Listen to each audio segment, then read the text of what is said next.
Here's 2 quick tips for every legend, rapid fire, let's go. To speed things up on Catalyst when you are fortifying buildings or doorways, you can simply send her tactical spikes into a wall and it's gonna more or less drop perfectly into place. You don't need to line up exactly perpendicular, taking a bunch of time. While she is a controller legend, she has incredible combat effectiveness even in open areas. If you are fighting around the ultimate Dark Veil, be sure to peek and dip in and out of that wall at different spots. This is gonna vary your attack and make yourself harder to get hit. A bonus tip though is to deploy traps where you are peeking, so if enemies do follow through, they are going to get hit by the spikes. Combat efficiency. On Lifeline, drop the healing drone during the middle of fights to both get healed up and maintain a level of pressure. The drone is also indestructible, so if you need to, it can be used to cover the center mass of Lifeline. From time to time, Lifelines are going to do this, but tapping a revive on a knocked friendly too early can be pretty terrible. What is meant by this is to simply wait to revive your knocked friendlies till they get around a corner or to cover before starting to revive. If you instinctively revive a player when they don't have cover, more times than not,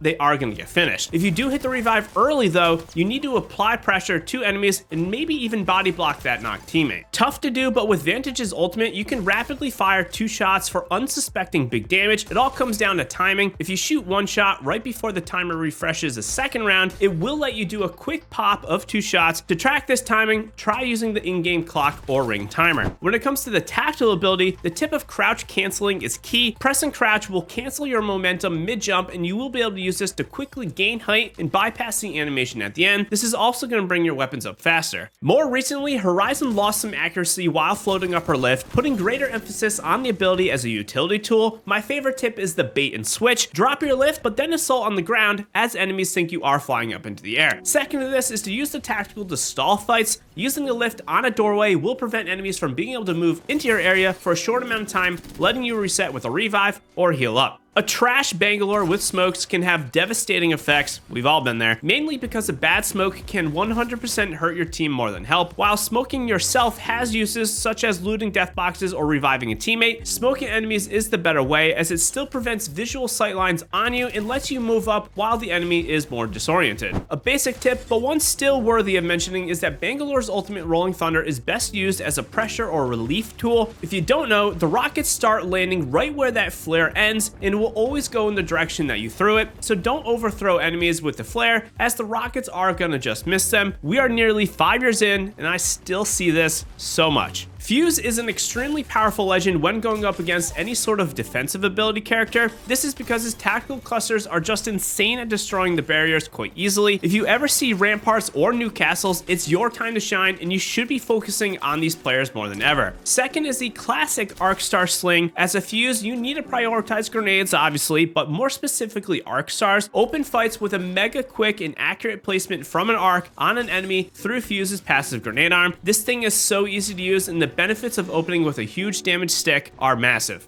On Newcastle, you can target and lock on a leap to friendlies at double the distance of a normal leap. This isn't written for a resident squad defender, and it is a very good way to make up ground if you are anchoring a positioning. Also, many don't know that you can leap to a teammate's death box and pick up their card. It's so basic, but often overlooked. You have to drop a tactical mobile shield prior to starting a revive if you want the best success at getting your friendly up. This lets your teammate have that extra protection once you revive them due to the shield already being on the ground. If you drop the tactical after, they have a moment of vulnerability. For Caustic, it comes down to laziness, but every time you advance or move up to take a fight or even just enter a new area of unknown things, you have to place gas traps down. You can always pick them up after. Don't be lazy. It's very situational, but the Vert Caustic ultimate can be a good play option. This delays the activation of Caustic's gas grenade and lets you get some shots on enemies before the gas blows up moments later. This can be a nice way to not immediately force enemies to just scatter and move away. On Valkyrie, if you are looking to be more effective with fighting techniques, the ledge peek is the biggest combat maneuver you can do when flying. This prevents yourself from floating up and getting beamed. You can do this by simply just mantling yourself with a simple climb up rather than extending your jetpack to fly straight onto the ledge or platform. It's simple but effective. Using Valkyrie's rockets to break doors is a great way to save grenades and still breach into a building. Simply just center your rocket cluster on the door for the best chances to break in.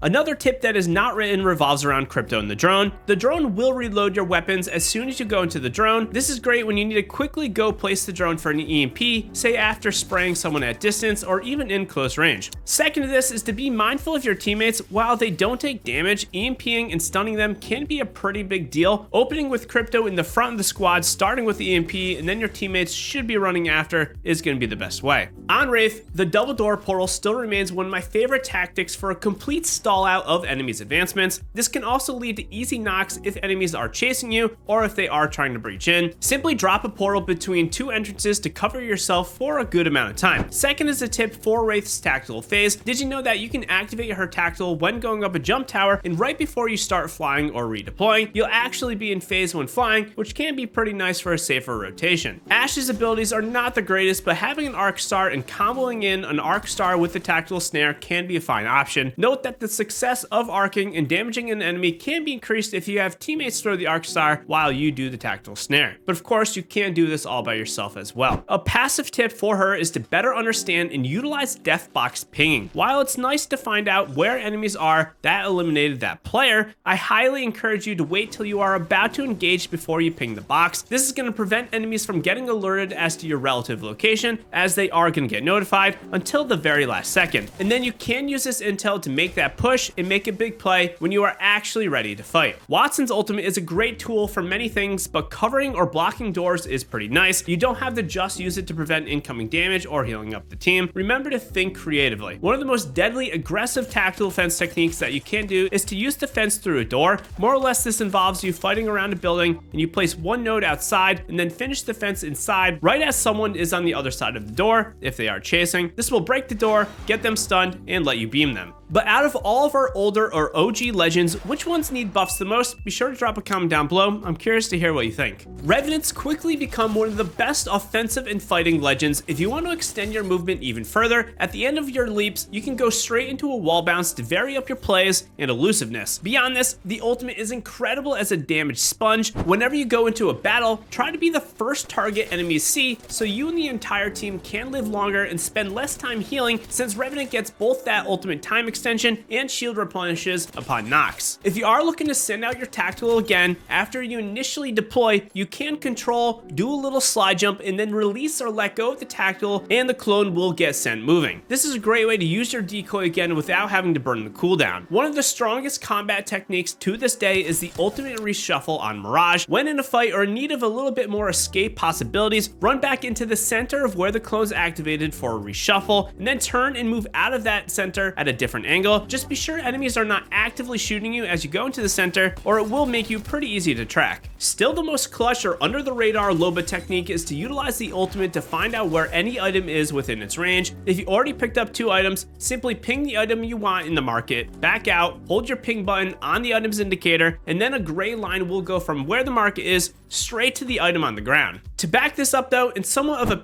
PSA, if you are playing with randoms, be very cognizant of where you put the market down. If you are trying to speed up the pace of play, placing a market down very far from your squad could easily slow things down and be a huge error. It's your job as a Loba to understand this and prevent the team from being loot hungry. That really hurts the squad in a very negative way. Simple tip, but for Octane, try to minimize your stim usage before fights. Going into battle after ripping 1, and even worse, 2 stims means that you're at a massive 20 or 40 health disadvantage, which frankly is a really big deal. It's like a gray armor going up against a purple. Try to utilize the stim post-fight or when you know that you need that speed boost to move through the open. Second to this is the reverse pad launch. Hitting melee next to a pad pushes yourself forward, and then you can hold your movement in any direction to dictate where you are going to get sent. This is great if the pad is stuck up against something like a low wall or in a spot that you can't really maneuver onto. This will let you go anywhere you want. Rampart's walls place faster than ever, but utilizing the double wall method is going to assure that a wall gets placed. This is an awesome tactic as the first wall will better protect the second one being placed, and if that first wall does manage to get down, you can simply just pick up the second one. For Rampart's minigun, try to use and think about this ability as a more of a utility tool. It's great for damage, but using it to bust into a building by breaking doors, chewing up barriers, or just applying pressure as a team rotates is a very nice way to utilize this thing in a way that makes yourself much more flexible than just a raw damage dealer. Not to mention, using the ultimate in a close range fight, I find more times than not is a liability ability rather than it is actually useful. Looking to escape and get that perfect reset on Gibraltar? If you can place a Gibraltar dome shield down at the perfect angle and distance from a door, the dome will actually cover and stop enemies from being able to kick the door down, letting you heal up or wait for the squad to come over to help you out. As a Gibraltar, you need to understand that his gun shield gives free poking capabilities. Have Gibby be the one on the team to level the Evo shields with a marksman or a sniper. More times than not, if a Gibby gets shot, the gun shield will absorb that damage, letting you save shield cells and batteries, which can be incredibly important for a mode like Ranked. Bloodhound's passive ability generally flies under the radar. If you recently eliminated an enemy, a skull pops on the ground where they died.